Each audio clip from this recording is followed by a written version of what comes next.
안녕하세요. 전산세무 1급 제91회 기출문제 이론편 보겠습니다. 문제 1번. 다음 중 일반 기업회계 기준상 재무제표에 대한 설명으로 틀린 것은? 틀린 거 찾는 문제입니다. 1번. 정상적인 영업주기 내에 판매되는 재고자산은 보고기간 종료일로부터 1년 이내에 실현되지 않더라도 유동자산으로 분류한다. 그지? 1년 기준이 원칙이지만 정상적인 영업주기 이내라면 유동으로 분류하더라. 2번.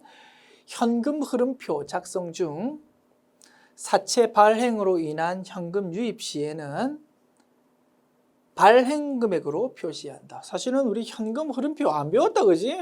말씀드렸습니다. 회계 범위가 워낙 생소하다 보니까 우리가 접하지 못했던 지문이 등장할 수 있다. 괜찮아. 내가 알고 있는 지식 범위 내에서 빨리 판단해보고 넘어가는 것이 중요하다고 했습니다. 특히나 전산세무 1급에서 재무회계 분야가 5문제 출제되는데 그중에서 두어 문제 정도가 매번 보면 기업회계 기준 내용을 컨트롤 C, 컨트롤 V로 지금 소개해서 출제가 되는 일이 많더라 이겁니다. 자, 현금 흐름표 내용 우리 공부하지 않았지만 이렇게 지문 등장했어. 빨리 판단해보자고. 가볍게 설명해볼게요. 가볍게 들어보십시오. 자, 현금 흐름표. 사람한테도 중요하다고 해서 재산이 아무리 많은 사람도 당장 호주머니에 현금이 얼마가 있냐가 중요할 수 있어. 재산이 아무리 많아도 당장 호주머니에 현금이 없으면 밥도 못 사 먹을 수 있다 이겁니다. 마찬가지로 기업에서도 현금이 중요할 수 있다 이겁니다. 그래서 현금이 얼마가 들어오고 얼마가 나갔는지에 대해서 별도의 보고서를 제출하도록 되어 있고 이름이 현금 흐름표더라. 현금 흐름표에서 현금이 증가 감소된 거는 3개로 구분해서 표시한답니다. 가볍게 들어보십시오. 영업활동으로 인한 현금 유입 유출, 투자활동, 재무활동 이렇게 3가지로 나누어 가지고 현금 유입 유출을 기록한대요. 영업활동은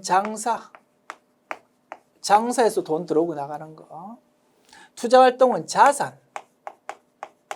재무활동은 부채, 자본 이렇게 정리할 수 있답니다.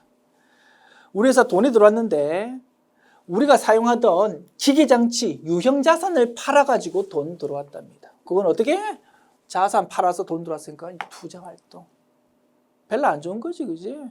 제일 좋은 건 뭡니까? 영업활동으로 돈 들어오는 게 제일 좋지. 장사 잘해가지고 돈 들어온다. 그거. 자, 우리 회사 돈이 들어왔는데 은행에서 돈 빌려가지고 차입금 대변에 기록하면서 돈 들어왔답니다. 별로 안 좋다, 그지? 그런 게 재무활동이랍니다. 됐죠? 그래서 재무상태표 항목 중에서 자산, 부채, 자본 중에서 자산 구입하거나 팔아가지고 돈 들어오고 나간다. 투자활동. 재무상태표 오른쪽에 있는 부채나 자본을 건드려가지고 현금 들어오고 나간다. 재무활동. 이렇게 이해하시면 되고 사실은 장사해서 돈 들어오고 나가는 거는 뭡니까? 엄밀히 따지면 자산 중에서 재고자산을 구입하고 팔아가지고 돈 들어오고 나가는 거라고 볼 수 있겠다 이겁니다. 그래서 엄밀히 따지면 요거는 재고자산. 요거는 재고자산을 제외한 그 외의 자산. 이렇게 정리할 수 있겠다. 자, 사채 발행해서 돈 들어왔답니다. 은행에서 돈 빌려서 돈 들어온 거하고 똑같다, 그지? 성격이. 부채 증감에 따라서 돈 들어오니까 투자 활동에 기록할 겁니다. 회계 처리 어떻게 합니까? 100만 원 액면에 적혀 있는 사채를 80만 원에 할인 발행했답니다. 그걸 회계 처리 어떻게 합니까? 사채 액면 금액으로 100만 원 적어주고 현금 얼마 들어옵니까? 80만 원밖에 안 들어온다, 그지? 할인 발행. 그러면 20만 원을 뭘로? 사채 할인 발행 차금으로 기록한다 이겁니다. 알고 있지, 그지? 자, 그러면 요 거래에서 현금 얼마 들어왔습니까? 80만 원 들어왔지. 그러면 부채 발행으로 인해서 아이고, 그지 투자 활동이 아니고 그지 재무 활동이잖아, 그지 부채 증감으로 기록하는 거니까 재무 활동에다가 재무 활동으로 인한 현금 증감액에다가 얼마 플러스 얼마 100만 원 아니잖아. 80만 원 기록하겠지 뭐. 현금이 들어오긴 왔는데요. 재무 활동이 따른 거고요. 금액은 플러스 80만 원입니다라고 적어준다 이겁니다. 어렵지 않죠? 굳이 뭐 이런 활동 구분 안 해도 이 분계만 떠올리면 알 수 있지. 100만 원이 아니고 80만 원으로 기록한다. 액면 금액 아니고 발행 금액으로. 맞는 내용이다 이겁니다. 됐습니다. 자, 3번. 상계 금지 원칙에 따라 매출채권에 대한 대손충당금은 매출채권에서 직접 차감하여 표시할 수 없다. 대손충당금 어떻게 표시합니까? 자, 외상매출금에 대한 대손충당금. 외상매출금 100만 원. 외상매출금에 대한 대손충당금 10만 원. 아니 뭐 만 원. 이래가지고 99만 원이 순액입니다. 이런 식으로 재무상태표 표시하고 있다 이겁니다. 그지? 자, 그런데 이걸 뭐라고 되어 있습니까? 상계금지 원칙에 따라 매출채권에 대한 대손충당금은 매출채권에서 직접 차감해서 표시할 수 없다랍니다. 이거는 절대 상계하지 말고 이렇게 절대적으로 표시하라라는 의미인데요. 이게 틀린 지문이래. 기업회계 기준에서는요. 자, 우리나라 기업에서는 99.99999% 사실은 100% 같아. 모든 회사가 대손충당금 이런 식으로 표시하고 있어. 그런데 기업회계 기준에서는요. 굳이 이렇게 표시 안 하고 99만 원으로만 그냥 표시해도 됩니다라고는 규정을 하고 있답니다. 그러나 실무에서는 아무도 관심 없어. 왜? 우리 재무상태표 작성 원칙에서 구분 표시의 원칙 배웠다, 그지? 중요한 항목은 반드시 구분하도록 되어 있다 이겁니다. 그 논리에 따라서 이런 규정은 설사 있지만 아무도 신경 안 써. 전부 다 이렇게 표시하고 있다 이겁니다. 그런데 이런 규정이 있기는 있대요. 그 이유는 이거랍니다.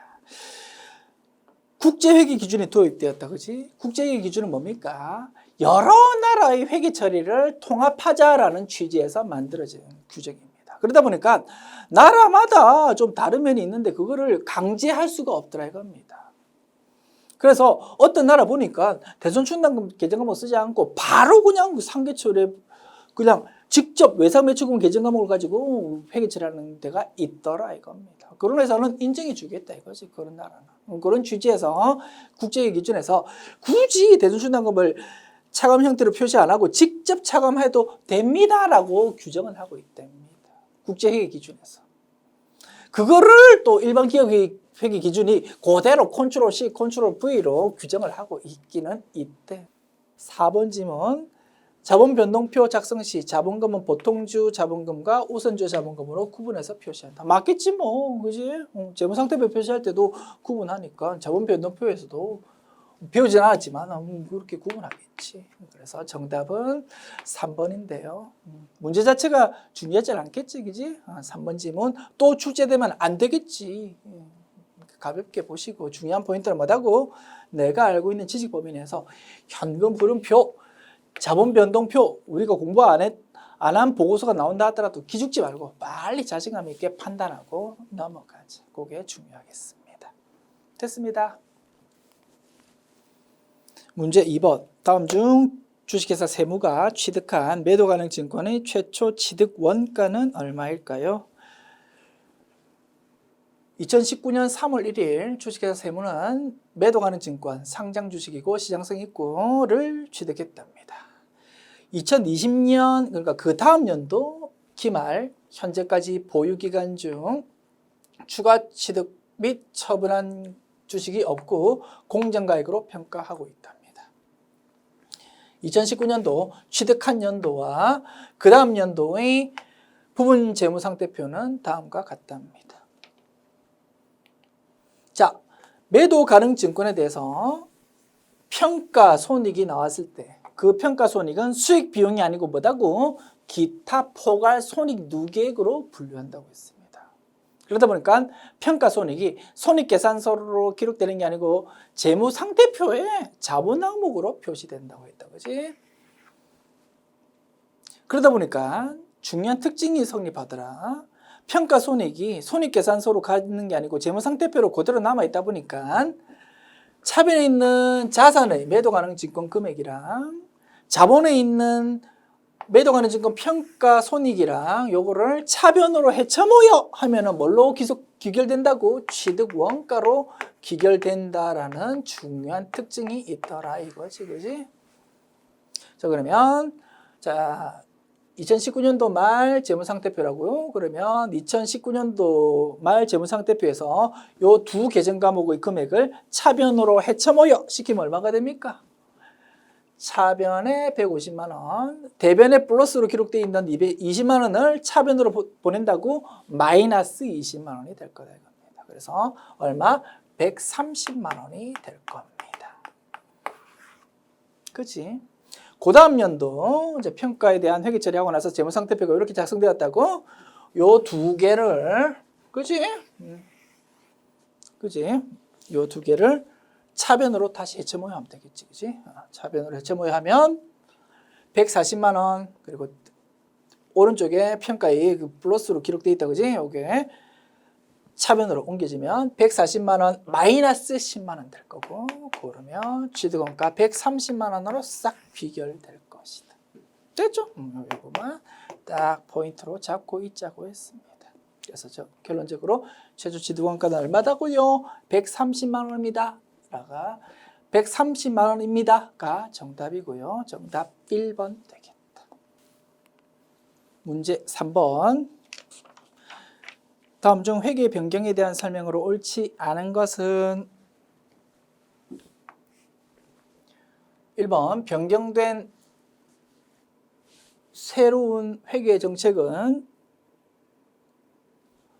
소급하여 적용한다. 자, 회계 정책의 변경 소급법이다. 그지? 2번 회계 정책의 변경과 회계 추정의 변경이 동시에 이루어질 때는 회계 정책의 변경부터 소급적으로 적용하고 그리고 단기부터 미래 회계 기간에 대해서는 전진법 적용하면 되는데 그 뭐에 대해서? 추정에 대해서. 그지? 그래서 뭐부터? 소급 적용하는 회계 정책에 대한 누적 효과를 먼저 파악해서 그거를 소급법 적용하고 그게 순서 1. 그 다음에 회계 추정 변경 효과를 발라내서 이거를 전진적으로 처리한다고 했습니다. 그런데 이번 지문에서는 뭐라고 되어 있습니까? 회계 추정 변경 효과를 먼저 적용한다라고 했으니까 그지? 이게 틀린 지문이 될 것이다. 됐습니다. 정답 2번이고요. 3번 회계 추정을 변경한 경우에는 변경 내용, 그 정당성 및 그 변경이 단기 재무제표에 미치는 영향을 주석으로 기재한다. 기업회계 기준에는 이런 규정도 있기는 있답니다. 일리 있다 그지? 회계 추정을 변경했다면 그 근거에 대해서 주석으로 기재하는 것이 정부 이용자한테 유용할 수 있을 거다 이겁니다. 우리가 굳이 이런 규정에 대해서 공부하지는 않았지만 어떻게 하면 된다고? 넘어가면 된다고. 왜? 2번 지문이 확실히 틀렸으니까. 4번 회계 변경의 속성상 그 효과를 회계정책 변경 효과와 회계 추정 변경 효과로 구분하기 어렵다면 불가능하다면 회계 추정의 변경으로 본다고 했습니다. 그지?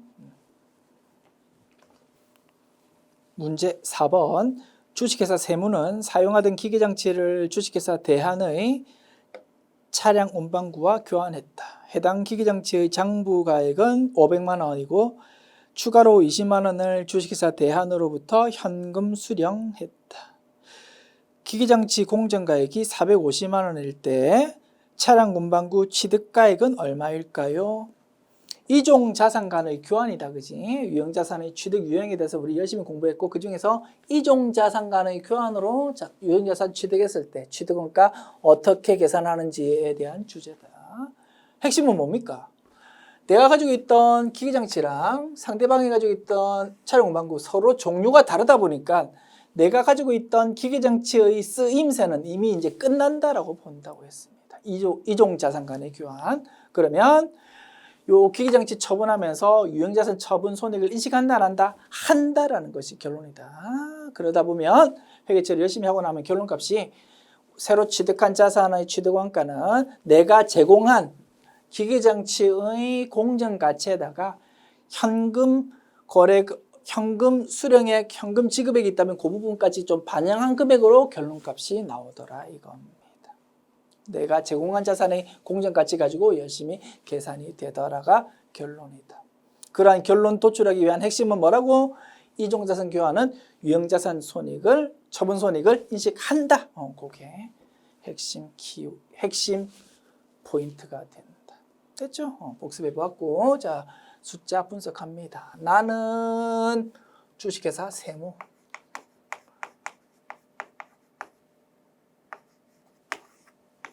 당사라고 적을까? 당사. 상대방은 주식회사 대한. 자, 나는 기기장치 가지고 있었고,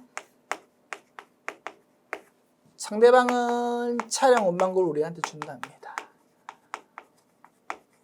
자, 취득원가 빼기 감가상각 누계액이 장부금액이다, 그지? 그게 자 500만 원이랍니다.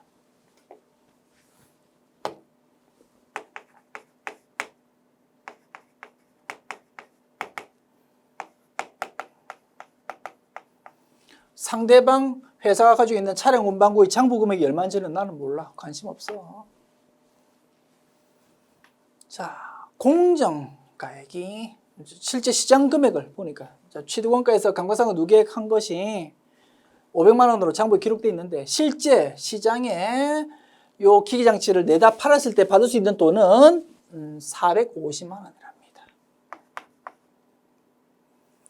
공정가치 fair value 뭐 줄여서 FV라고 표현하거든요. 뭐 시장 가치 뭐 이렇게 이해하셔도 됩니다.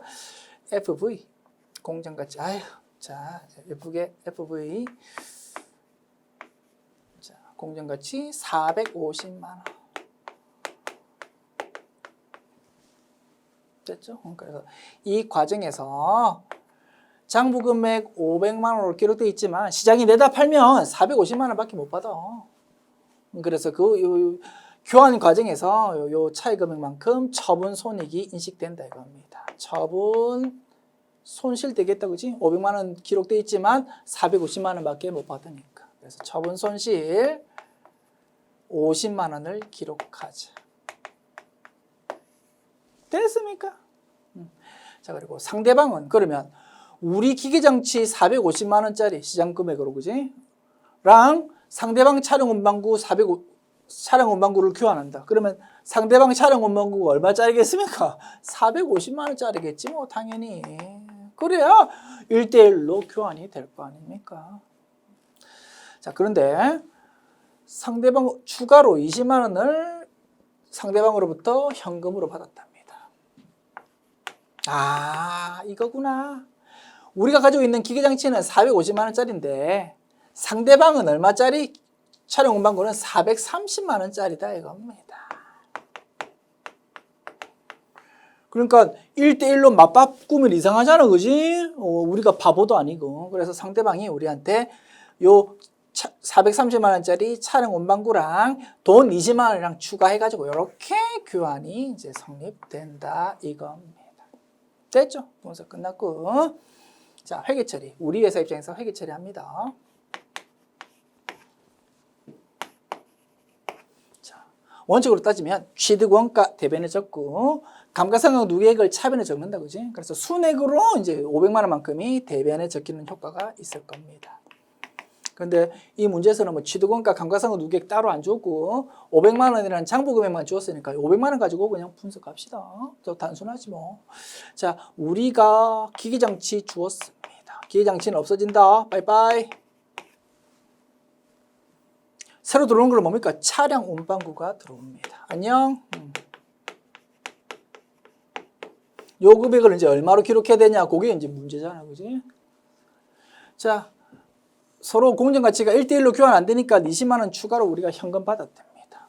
현금 20만 원.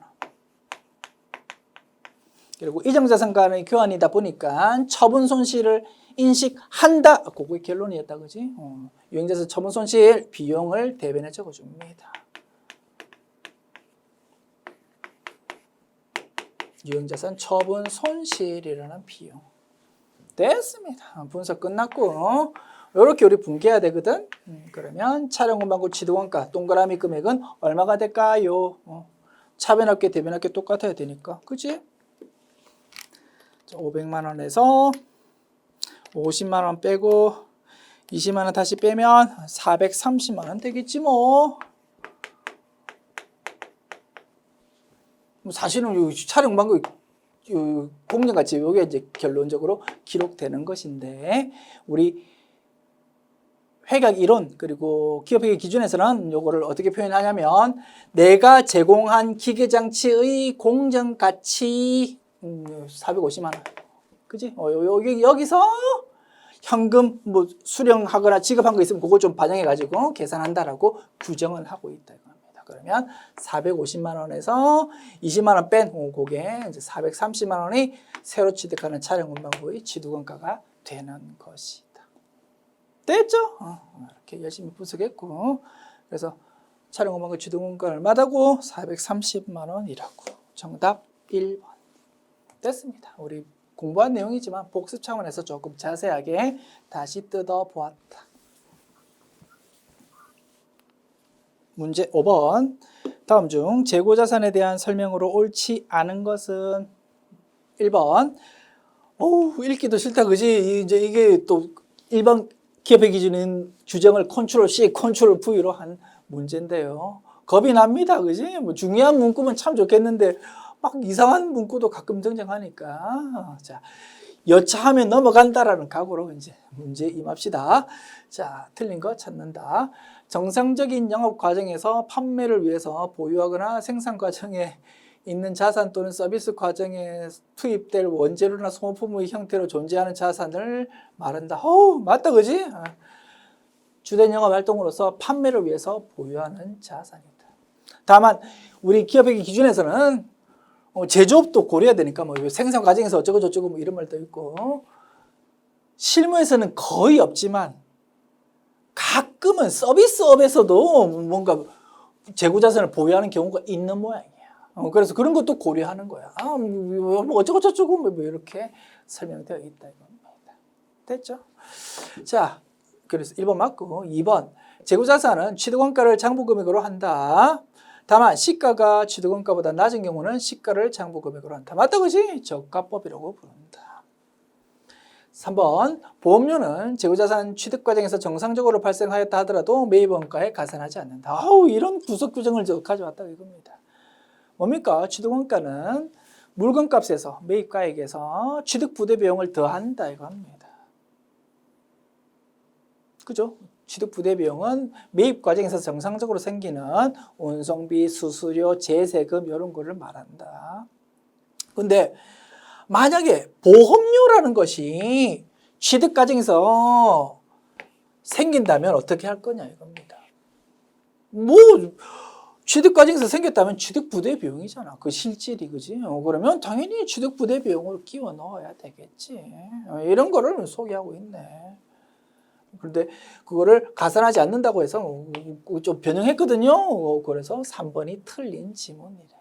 1번, 2번 확실히 맞잖아. 4번 맞겠지. 그러면 3번 정답을 확인할 수 있을 거고 4번 읽어봅니다. 성격이 상이한 재고자산을 일괄해서 구입한다면 총매입원가를 각 재고자산의 공정가치 비율로 배분해서 개별 재고자산 매입 원가를 결정한다. 이런 것도 우리 배운 적은 없잖아, 그지? 그래서 답을 3번, 4번 헷갈릴 수는 있을 겁니다. 괜찮아, 틀려도 빨리 판단하고 넘어가시면 되고 4번 규정도 맞답니다. 어렵지는 않다, 그지? 이러한 유사한 논리 우리가 이미 알고 있어. 토지, 건물, 부동산은 토지 따로 건물 따로가 아니고 같이 일괄 거래된다고 했습니다. 우리가 토지하고 건물 전부 다 사용할 목적으로 토지 건물을 일괄 취득했다. 자, 시장 금액으로 따지면 토지가 5억 원, 건물이 5억 원, 토탈 10억 원인데 둘 다 사다 보니까 8억 원 주고 좀 싸게 샀다 이겁니다. 그럼 그 8억 원을 토지라는 계정 과목, 건물이라는 계정 과목으로 안분해야 되는데 어떻게 안분한다고 했습니까? 그 공정가치 5대5 비율로 안분하면 된다고 했습니다. 그거하고 똑같이 그지? 유형자산을 일괄 취득하듯이 재고자산을 일괄 취득했다면 공정가치 비율로 안분하자 이겁니다. 됐죠? 동일한 논리고 이런 내용도 기업회계 기준에 있긴 있답니다. 그래서 그거를 소개해 본 것이다. 됐습니다.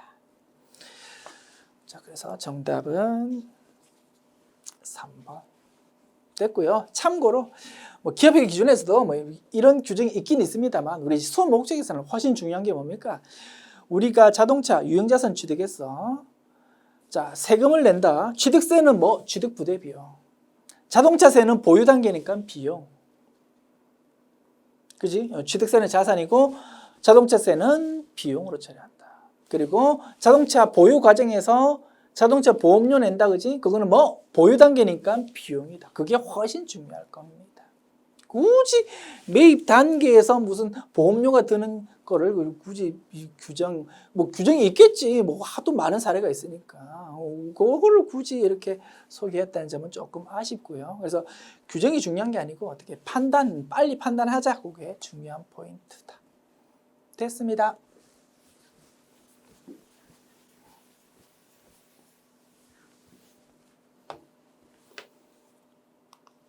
문제 6번. 다음 중 보조 부문 원가를 제조 부문에 배부하는 방법에 대한 설명으로 틀린 것은? 자, 틀린 것 찾자. 직접 배부법은 보조 부문 상호 간의 용역 수수 관계를 전혀 인식하지 않는 방법이다. 그지? 2번. 보조 부문 원가를 변동 원가와 고정 원가로 구분 없이 배분하는 것을 이중 배분율법이라 한다. 틀렸다 그지? 이중 배분율법은 뭡니까? 고정비와 변동비로 다시 나눠가지고 각각 서로 다른 율로 배분해 보자라는 개념이었다. 그지? 2번이 틀렸고요. 3번. 단계 배부법을 사용한다면 가장 먼저 배부되는 보조 부문 원가는 다른 보조 부문에도 배부될 수 있다. 맞는 말이겠지? 말이 되게 어렵다. 그지? 자, 보조 부문이 A, B가 있고 제조 부문이 나가 있답니다. 자, 단계 배부법은 순서를 정한다고 했다. 그지? A에서 B로 가는 거는 인정. 그런데 B에서 A로 가는 거는 인정 못 하겠다. 이거지. 자, 가장 먼저 배부되는 보조 부문 원가는 즉 A 보조 부문 원가는 A는 다른 보조 부문 B에도 배부가 될 수 있다 이겁니다. 그지? 근데 B는 A로 배부 못한다 이겁니다. 그지? 이렇게 정리할 수 있고, 그래서 A는 B로도 배분할 수 있다라는 내용이 소개된 것이다. 4번. 상호 배부법은 보조 부문 상호 간에도 원가를 배분하는 방법으로서 보조 부문 상호 간의 용역 수수 관계가 중요한 경우에 적용한다. 그지? 용역 보조 부문 간에 주고받는 걸 전부 다 고려하는 거다 이겁니다.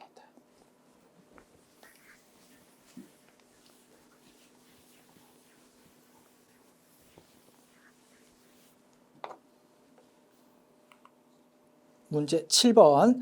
주식회사 세무는 제조간접비를 직접 노무 시간으로 예정 배부하고 있다. 당초 제조간접비 예산 금액은 80만 원, 예산 직접 노무 시간은 1000시간. 단기말 현재 실제 제조간접비는 86만 원이다. 실제 직접 노무 시간이 1050시간일 때 제조간접비 배부 차액은 얼마인가? 정상 개별 원가의 전형적인 문제다. 그지?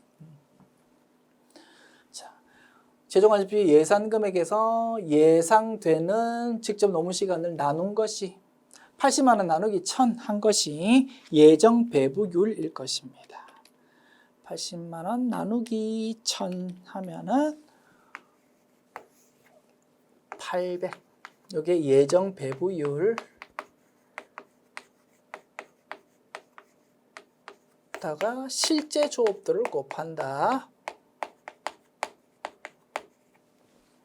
실제 직접 노무 시간은 1050시간. 84만 원이 예정 배부액. 근데 실제 발생액은 얼마입니까? 86만 원.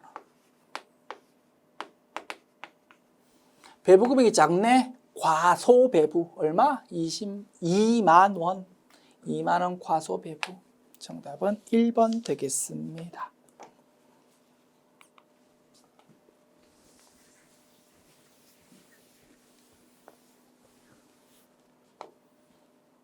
문제 8번. 다음 중 원가를 의사결정과 관련하여 분류한 것으로 옳지 않은 것은? 관련 원가란 특정 의사결정과 관련이 있는 원가를 말하고 비관련 원가란 특정 의사결정과 관련이 없는 원가를 말한다. 맞고요. 2번 매몰 원가는 의사결정을 할 때 어떤 대안을 선택하든지 회복할 수 없으므로 미래 의사결정에 고려하지 말아야 된다. 그지? 영향을 미치면 안 되겠다. 기회비용은 자원을 현재 용도 이외의 다른 용도로 사용했을 때 포기해야 하는 대안들 중 효익이 가장 큰 거를 말한다. 그지? 1, 2, 3번 맞으니까 4번이 정답이겠네. 기회비용은 의사결정을 할 때 반드시 고려해야 되고 맞지? 그지? 뒷부분이 틀렸다 이겁니다. 재무제표의 그 추정액을 주석으로 기재한다. 이런 내용은 기업의 기준에 없답니다.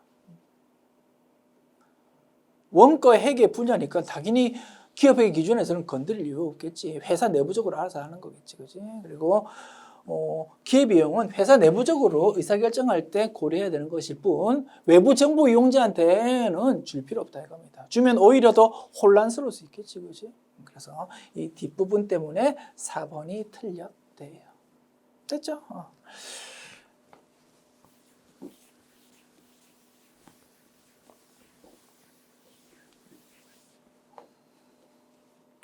문제 9번. 주식회사 세무는 종합원가 계산 제도를 채택하고 있다. 모든 원가는 공정 전체를 통해서 균등하게 발생되고 있고 당기의 제조활동에 대한 자료가 다음과 같을 경우 기말 제공품 원가는 얼마일까? 단, 기말 제공품의 평가는 평균법으로 하고 공손품은 발생하지 않았다. 일반적으로 종합원가 계산이 완성품 환산량 구하십시오 라는 형태로 많이 출제되는데 이 문제는 최종 단계인 기말 제공품 원가를 구해보십시오 라고 묻는다 이겁니다. 그렇게 하기에는 시간이 너무 많이 걸릴 수 있으니까 가정을 단순화했다. 그지? 일반적으로 재료비는 공정 초기에 몰빵 투입, 가공비는 공정 전반에 걸쳐서 야금야금 투입 이렇게 일반적으로 가정을 주는데 그러면 재료비와 가공비를 따로따로 완성품 환산량 구해야 되는데 그렇게 출제하기에는 너무 시간 많이 걸릴 수 있으니까 좀 단순화해 주었다 이거지. 모든 원가는 재료비, 가공비 모두 다 뭘 공정 전체를 통해서 야금야금 투입된다라고 좀 단순화했다 이겁니다. 그러면 완성품 환산량을 구할 때 굳이 재료비, 가공비로 나눌 필요 있다 없다? 없어. 그냥 하나로 합해가지고 가공비 방식으로 그냥 쭉 분석하면 된다 이겁니다. 됐죠? 그래 놓고 좀 단순하게 가정을 딱 주어놓고 구하는 금액은 끝까지 가도록 하는 문제다. 굉장히 좋은 문제 같아. 별표 쳐두시고 잘 연습해 두십시오. 너 종합원가 계산을 아무 생각 없이 암기하는 게 아니고 정확한 계산 논리를 알고 있니를 묻고 있는 문제입니다. 자, 먼저 제공품 물량 흐름 파악합시다. 자산이니까 나의 자리 왼쪽. 기초 300. 기초 제공품 완성도가 있지만 40%. 평균법이니까. 기초 제공품 완성도는 무시한다, 그지? 그냥 기초 제공품 부분도 올해에 새롭게 투입된 걸로 본다고 했습니다. 자, 300개. 기초 제공품 완성도는 신경 쓸 필요 없어. 자, 투입된 거 수량이 있을 거고. 자, 완성품 수량 700개. 그리고 기말 제공품 200개. 그러면 900개가 합산이고 투입된 것도 뭐 600개이겠구나. 이렇게 추정할 수 있습니다. 됐지요? 자, 분석합니다. 200개의 완성도는 50%. 자, 파이프라인 있습니다. 700개는 처음부터 투입해서 완성돼 버렸고 200개는 처음부터 출발해서 50%에서 멈췄어. 자, 환상량 구할 때 굳이 재료비, 가공비 구분할 필요 없어. 한꺼번에 분석할 수 있다. 왜? 투입 방식이 똑같으니까. 700개는 묻지도 따지지도 않고 그대로 적으면 돼. 200개는 처음부터 출발해서 50%에서 멈췄는데 재료비, 가공비 모두 야금야금 투입되고 있다. 그러면 환산량이 200 곱하기 50% 100이 되겠지. 800이 합산 금액이다. 자, 배분 대상 원가는요. 평균법은 기초제공품도 올해 새롭게 투입됐다고 본다, 그지? 그러다 보니까 배분 대상 원가를 구할 때 기초제공품의 원가 45만 원. 작년에 이미 투입된 거잖아, 그지? 그것도 올해 새롭게 투입된 걸로 볼 수밖에 없다 이겁니다. 45,000원과 65만 5천 원, 이 두 개 합한 것이 배분 대상 원가다. 됐습니까? 자, 45,000원 플러스 655000 하면 70만 원 계산됩니다. 그러면 완성품 환산량 단위당 원가가 875 계산된다, 그지? 그리고 구하는 게 기말 제공품 원가다, 그지? 100개. 그래서 875 곱하기 100 그렇게 구하면 되겠습니다. 87500 정답은 3번. 됐지요? 좋은 문제고 또 출제될 수 있을 것 같다. 됐습니다. 지울게요. 문제 10번. 주식회사 세부는 표준 원가 계산 제도를 채택하고 있다. 고정 제조 간접 원가는 기계 시간을 기준으로 배부하고 있는데 제품 단위당 4시간의 기계 시간이 소요된다. 다음 자료에 의해서 기준 조업도 정상 조업도라고도 부른다. 요거를 구하면 얼마일까요? 표준 원가 계산이고 그 중에서 고정 제조 간접 원가의 분석입니다. 자, 실제 금액. 자, 고정 제조 간접비는 조업도 넣는다고 금액이 느는 게 아니다, 그지? 조업도와 관계없는 부분이므로 분석할 때 실제 금액, 그리고 예산 금액, 그리고 배부 금액 이렇게 세 개로 분석한다고 했습니다. 그지? 그래서 예산 금액 엄밀히 따지면 자, 실제 원가 AP, AQ 예산은 SP 곱하기 AQ가 아니고, 그지? 애당초에 예산 짤 때 사용했던 조업도, 그거를 기준 조업도라고 부른다.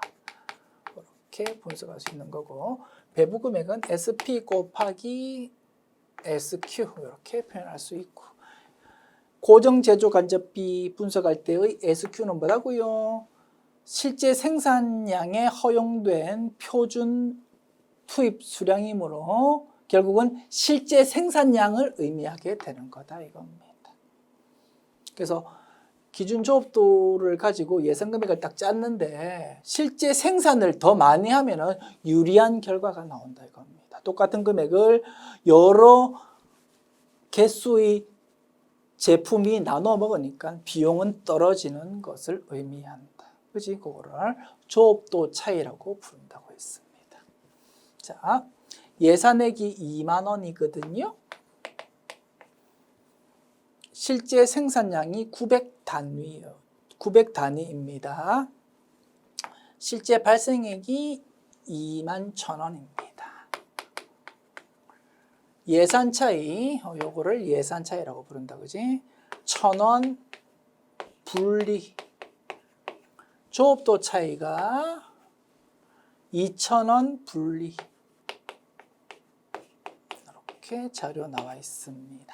그러면 자 2만 원보다 2천 원이 불리니까 조금 더 차이가 그지? 그러면 2만 원에서 2천 원을 그지 불리니까 뺀 금액 18,000원이 배부 금액이 될 거다 그지? 그러면 자 이제 여기서 분석 들어간다. 자 SP를 이제 구해야 되겠네. SP. 자, 제품 단위당 4시간 소요된답니다. 자, 그러면 SP는 4시간, SQ, SQ가 4시간, 한 개당 4시간 소요되는데, SQ가 의미가 뭐라고? 실제 생산량에 허용된 표준 투입 수량이잖아, 그지? 실제 생산량을 결국 의미한다고 했는데 이 문제의 경우 한 개당 몇 시간이라는 자료가 나와 있으니까 요 4시간 가지고 분석하면 되겠다, 그지? 자, 4시간, 한 개당 4시간씩 뜨는데 실제 생산을 몇 개 했다고? 900개 했다 이겁니다. 그지? 그러면 900개. 요렇게 SQ가 계산될 거다. 됐죠? 900개 곱하기 4. 3,600시간이 든다 이겁니다. 됐습니까? 3,600시간이 드는데 SP를 곱하면 이제 얼마가 나온다고? 18,000원이 나온다고. 그러면 SP는 얼마라고 역산할 수 있습니까? 18,000 나누기 3,600 하면은 5원이다. 시간당 5원이다라는 SP를 구할 수 있다. 됐습니까? 요게 이제 그대로 예산 쪽에 쓰일 거다. 됐죠? 곱하기 기준 조업도 한 것이 얼마? 2만 원대니까 요 기준 조업도는 몇 시간이라고요? 몇 시간? 자, 2만 나누기 5 하면은 4,000시간이라고 기준 조업도가 계산될 것이다. 됐습니까? 4,000시간을 답으로 찾자. 자, 4,000시간으로 딱 지문이 나와 있으면 좋겠는데, 그지? 단위로 나와 있네요. 그러면 다시 환산시켜야 되겠지. 한 개당 4시간이잖아. 그지? 그러면 4,000시간 되려면 몇 개? 1,000개. 이렇게 계산할 수 있겠네. 그래서 1,000단위 3번이 정답이 되겠습니다. 그래서 일반적으로 고정제조간접비 분석할 때 SQ가 생산량이다라고 생각하면 되는데 이 문제는 한 개당 4시간이라는 자료가 나와 있다 보니까 뭐 이렇게 좀 분석해 보았고 그러다 보니까 4,000시간을 그지 기준 조업도로 봐야 되는지 1,000단위를 기준 조업도로 봐야 되는지 조금 헷갈릴 수 있어. 괜찮아. 지문에서 알아서 딱 소개해 주고 있으니까 정답은 충분히 찾을 수 있다. 됐습니다. 문제 11번. 다음 중 법인세법상 수입 배당금 입금 불산입 규정에 대한 설명으로 가장 옳지 않은 것은? 자, 1번. 내국 법인이 다른 내국 법인으로부터 받은 수입 배당금은 입금 불산입 규정이 적용된다. 그지? 법인 단계에서 세금 냈고 또 배당 받으면서 세금 내면 이중과세가 생기니까 그런 문제를 좀 해결하려고 하는 것이다. 비상장 법인의 출자 비율이 50% 미만일 때는 입금 불산입 율 30%를 적용한다. 아유, 이렇게 제일 귀찮다, 그지? 율 외우는 거. 맞다가 결론이고요. 복습 차원에서 소개해 드립니다. 자, 저도 뭐 율 외우고 이런 거 참 싫어하는데, 그지? 자, 상장, 비상장으로 나누더라. 자, 상장은 규모가 워낙 큰 회사니까 나누는 기준점을 30%로 보고, 비상장은 규모가 좀 작으니까 좀 많이 지분 보유하는 경우도 있다. 그래서 50%로 비율을 구분하더라. 그리고 100%냐 아니냐로 구분한다고 했습니다. 그래서 100%일 때는 자, 입금 불산입률 입금불산입률을 보았을 때 100% 보유하고 있다면 그냥 100% 다 입금불산입 시켜준다. 근데 100%에서 한 주라도 모자라면 이제 중간으로 간다 이겁니다. 그리고 30% 미만이면은 50% 미만이면은 요거는 30%로 입금불산입률 적용한다. 요 중간에 있는 거는 50%. 율 달달달 외우는 거 참 싫어하지만 억지로 기억을 꺼집어내어서 정리해 보았습니다. 자, 비상장법인 투자 비율 50% 미만일 때는 입금불산입률 30%다. 맞고요. 3번 봅시다. 외국 법인으로부터 받은 수입 배당금은 입금불산입 규정을 적용 안 한다. 그지? 왜? 외국 법인으로부터 받은 거는 외국 납부세 에 대한 이중 과세 조정 규정이 따로 있기 때문이라고 했습니다. 그럼 1, 2, 3번 맞으니까 4번이 정답이겠지. 배당 기준일 전 4개월이 아니고 그지? 3개월 이내 3개월 이내에 취득한 주식에 대해서는 입금불산입 규정 적용 안 한다고 했습니다. 3개월을 4개월 변형해가지고 지문을 만들었네요. 정답 4번. 됐습니다. 그래서 수입 배당금 입금불산입 규정 이론적으로 워낙 중요하니까 이렇게 등장하는 일이 있다고 했고요. 다만 조금 아쉬운 점은 조금 더 깊은 논리를 물었으면 좋겠는데 그지 몇 퍼센트 몇 개월 이거 가지고 이제 문제 냈다는 게 조금 아쉬운데 할 수 없는 게 수입 배당금 입금불산입 규정을 파고들면 굉장히 세부 규정이 어렵거든요. 그러다 보니까 전산 세무 1급 자격시험에서 아주 단순한 논리만 공부를 했고 그 논리 가지고 뭔가 문제 만들려고 하다 보니까 할 수 없는 것 같아. 됐습니다. 문제 12번. 다음 중 법인세법상 송금불산입 항목에 해당하지 않는 것은? 송금불산입이 아닌 거를 찾는 겁니다. 그러면 송금 인정되는 것 이렇게 써야 되겠네. 1. 법인이 임원 또는 직원이 아닌 지배주주 등에게 지급한 여비 또는 교육훈련비 이런 거는 비용 인정 못 하겠다 그지? 임원 직원도 아닌데 이런 걸 왜 줍니까 그죠? 그래서 우리 인건비에서 이런 거는 송금불산입 됩니다 라고 공부했습니다. 2번 업무무관 자산의 유지비 또는 관리비. 업무무관 자산에 대해서 보유 단계에서 드는 비용은 송금불산입이라고 했다 그지? 그 다음 3번 소액 주주 임원이 아닌 출자 임원에게 제공한 사택 유지 관리비 이런 거 송금불산입이다. 그지? 그래서 우리 회사 임원이면서 주식도 들고 있다고요? 다만 소액주주가 아니고 주식을 많이 들고 있다고요? 그런 사람한테 사택을 주면 그 부분은 송금불산입이 된다. 그러면 1, 2, 3번 송금불산입이니까 4번이 정답이겠다. 그치? 파손 부패된 재고자산의 감액손실. 이거는 송금 인정되더라 이겁니다. 그래서 자산의 가치가 떨어져서 평가 손실 회계 처리하는 거는 세법에서 대부분 인정 안 하는데 예외적으로 몇 가지 송금 인정하는 걸로 여기에 소개되어 있었다.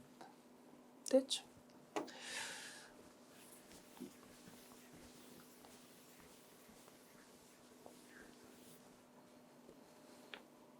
문제 13번. 다음 중 소득세법상 사업소득 금액을 계산할 때 총수입 금액에 산입하는 것은?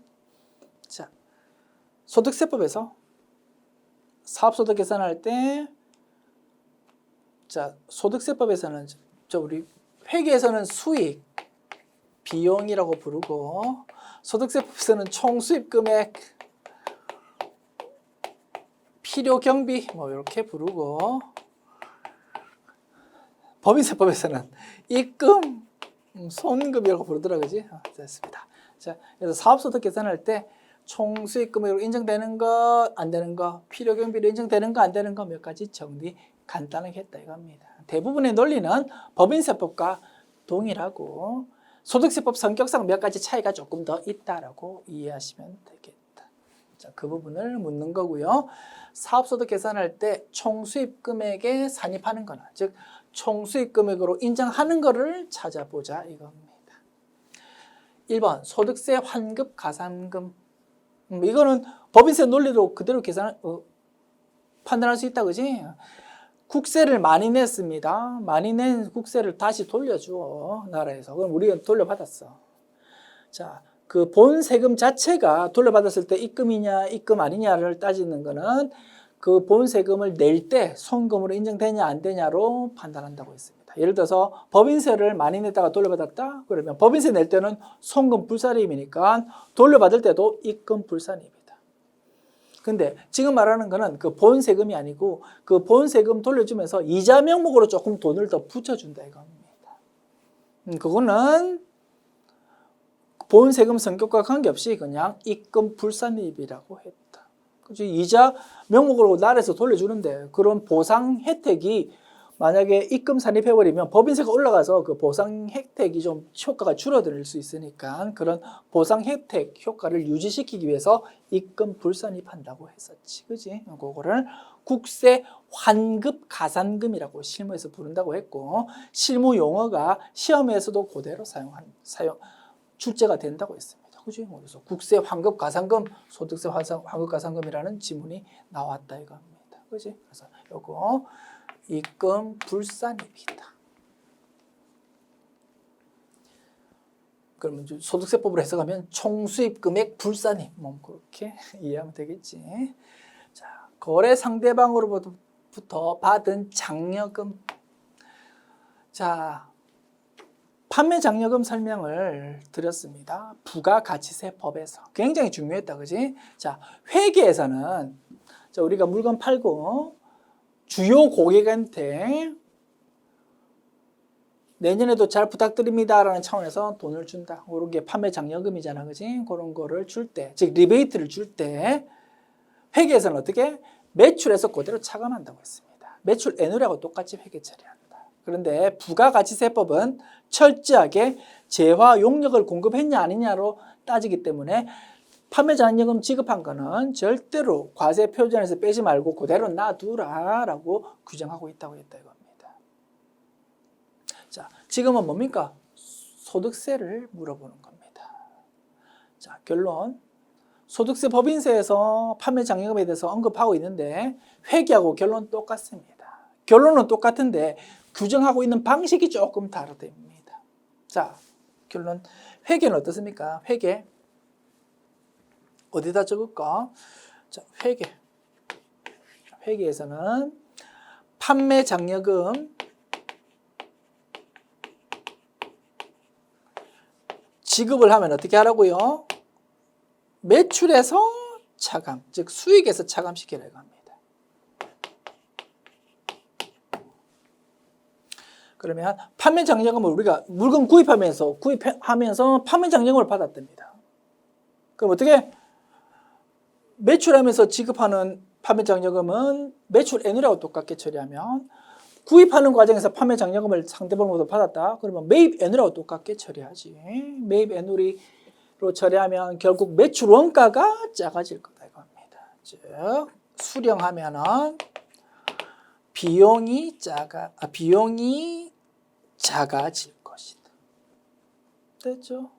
그래서 수익이 작아지면 당기순이익이 작아지고 남한테 돈 주었으니까 당기순이익 작아지지. 비용이 작아지면 당기순이익은 커진다 이겁니다. 이렇게 회계에서는 규정하고 있는데 법인세법, 소득세법에서는 결론은 똑같은데 규정하는 방식이 조금 다르답니다. 판매 장려금을 지급하면 회계는 수익을 차감시키라고 했는데 여기다가 적을게. 세법, 법인세, 소득세에서는 지급하면 수령하면 자 지급하면 수익에서 차감이 아니고 비용으로 돈 나가지 않느냐 비용 그러니까 손금을 올려라. 수령하면은 돈 받았지 않느냐 입금이다. 입금을 올려라. 뭐 이렇게 본답니다. 그러면 각 3년도 소득 금액이 요거는 떨어지고 남한테 돈 주었으니까 요거는 각 3년도 소득 금액이 올라가고 돈 받았으니까. 그치? 그래서 결론은 똑같아. 결론은 똑같은데 규정하는 방식이 회계는 수익에서 차감. 근데 세법은 비용 개념의 손금을 올려라. 뭐 이런 식으로 규정되어 있다. 세법에서는 규정이 이렇게 되어 있지만 실무에서 아무도 관심 없다 이겁니다. 똑같으니까 결론이. 그래서 판매장려금을 수익으로 차감시켰다고 세무조정 절대 안 합니다. 각 사무소 소득금액이 달라질 게 없으니까. 그지? 반대 상황. 판매장려금 수령해서 비용을 차감시켰다고 아무도 세무조정 안 합니다. 세금 금액은 똑같으니까. 다만 규정하는 방식이 좀 차이가 있는 거고. 이거 뭡니까? 상대방으로부터 받은 장려금. 그지? 회계에서는 비용 차감인데 세법에서는 입금을 올리라라고 규정되어 있다. 됐죠? 입금, 인정, 입금 산입, 또는 입금 인정, 그렇게 규정되어 있고, 따라서 2번이 정답이다. 됐죠? 자, 3, 4번 마무리 합시다. 자, 사업과 무관한 자산 수정 이익은 소득세 계산할 때, 그지? 이익으로 기록되어 있다 하더라도 이익으로 잡지 말라고 했습니다. 왜? 이 부분은 증여세가 따로 부과되니까. 개인이 사업과 관계없이 남으로부터 돈 받았다고 그럼 증여세라는 세금이 따로 부과된다고. 그래서 이거는 입금 불산입이지. 소득세는 내지 마. 증여세 따로 낼 거니까. 그렇게 규정되어 있다고 했고, 이거는 배웠고. 3번 자기가 생산한 제품을 다른 제품의 원재료로 사용한 금액, 이런 건 따로 안 배웠지만 충분히 판단할 수 있다고. 그지? 자, 우리가 제품 열심히 만들었어. 이 제품을 다른 제품 만드는데 원재료로 썼다 이겁니다. 우리 물건 우리가 쓰는데 뭘 수익 비용을 인식합니까? 그죠? 이 부분은 따로 수익 비용 인식할 필요 없고, 따라서 입금 불산입이다 이겁니다. 그런데 굳이 이런 내용이 세법에서 입금으로 인정 안 되는 걸로 규정이 되어 있대요. 그거를 소개하고 있는 것이다. 됐죠? 자, 별로 좀 실무적으로 실익이 없는 규정이 조금 2개가 등장해서 아쉽긴 한데, 어쨌든 우리가 알고 있는 범위 내에서 충분히 판단할 수 있는 문제인 것이다. 됐습니다. 그래서 정답 2번. 14번 다음 중 근로소득 연말정산 시 특별세액공제와 신용카드 등 사용금액 소득공제의 중복 적용 여부가 틀린 것은? 우리가 열심히 공부했던 부분이다. 그지? 자, 병원에 가서 신용카드로 결제했다고 그러면 의료비도 공제할 수 있고 신용카드도 공제할 수 있고 중복 가능하다. 그지? 자, 그 다음 맞고. 2번 신용카드로 월세액을 냈다고요? 요거는 중복공제 안 되더라. 그지? 월세 공제를 받았다고? 그러면 신용카드는 공제 안 된다. 과세 양성하고 관계없. 과세 양성화하고 별로 관계가 없다라고 본다 이겁니다. 왜? 월세 공제 받으려면 집주인 주소 다 적어가지고 제출하잖아. 이미 나라에서 파악하고 있으니까 신용카드 공제는 굳이 안 해주겠다 이겁니다. 신용카드로 결제한 보장성 보험료 이것도 과세 양성화와 관계없으니까 중복공제 안 된다고 했다. 그지? 보험료 공제만 받고 신용카드 공제는 못 받는다. 그래서 이것도 결론은 맞다. 잘 적었다 이겁니다. 그러면 1, 2, 3 맞으니까 4번이 틀렸겠다. 그지? 신용카드로 결제한 교복구입비. 우리가 열심히 공부했던 부분이다. 그지? 사교육비를 신용카드로 결제했다고? 그러면 교육비도 공제되고 신용카드도 공제된다고 했습니다.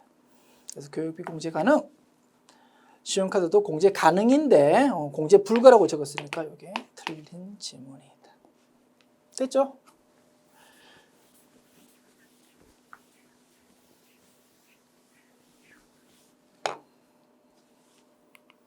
문제 15번.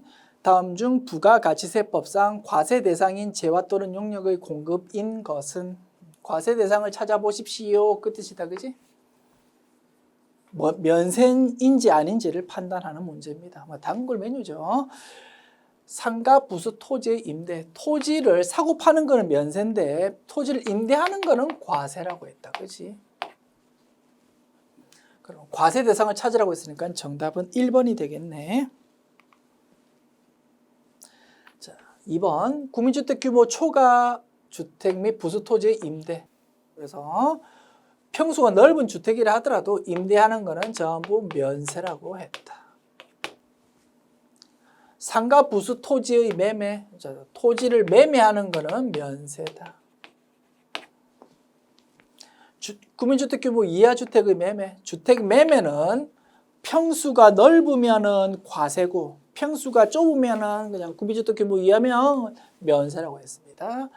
국민주택 규모 이하 좁은 평수가 매매된다고 요거는 면세 맞다. 그지? 이렇게 정리했다. 지금까지 제91회 기출문제 풀어보았습니다. 수고하셨습니다.